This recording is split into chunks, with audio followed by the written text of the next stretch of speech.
in class today, but I wanted to give you a run through of this lab before you started on it just to make sure it's clear what's going on. And what I can say is I put a lot of time and effort into creating the instructions, so the best thing I can say is just please pay attention to everything that I write down. Like, for example, work in a group of 3 and you'll need to create a new document, right? So don't make a copy of this one and turn it into me. I want you to create a new document. So the basic idea is we're going to explore how forces cause acceleration. So we're going to get some acceleration happening. The setup is like this. So you're going to have the tracks and carts that we've been working with.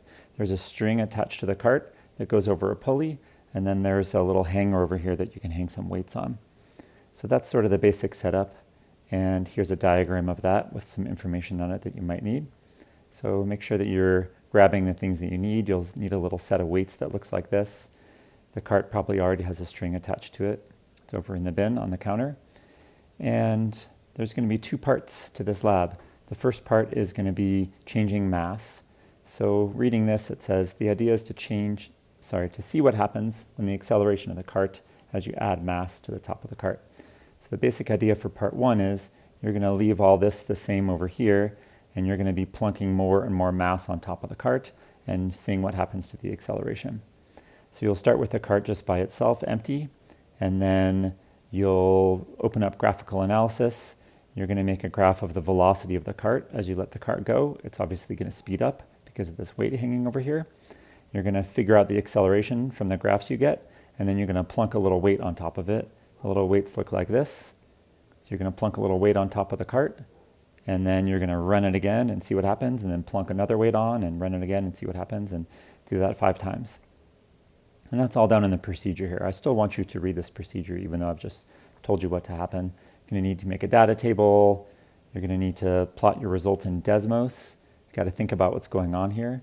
And then you're going to need to fit an equation to your graph in Desmos. And here's some suggestions for some equations for you to use as well. Similar to what we did with the lab with the coffee filters. So that's part 1.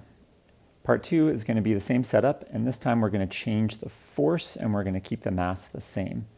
So first of all, we're going to take all the silver masses off of the cart and just plunk a 1 kilogram on top of it, and that's going to stay the same throughout the whole lab.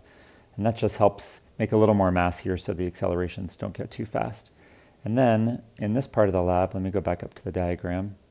In this part of the lab, we're going to leave this part the same, and we're going to change this part over here, adding a little more weight every time. So we're changing the amount of weight over here while keeping the mass constant over here. So that's part 2 down here. See what happens when you add more and more weight to the hanger.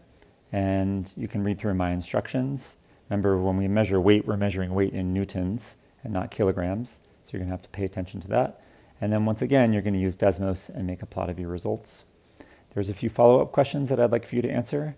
And then there's what you're going to turn in here. And it's just 5 points for completion. So please pay attention to what you're doing.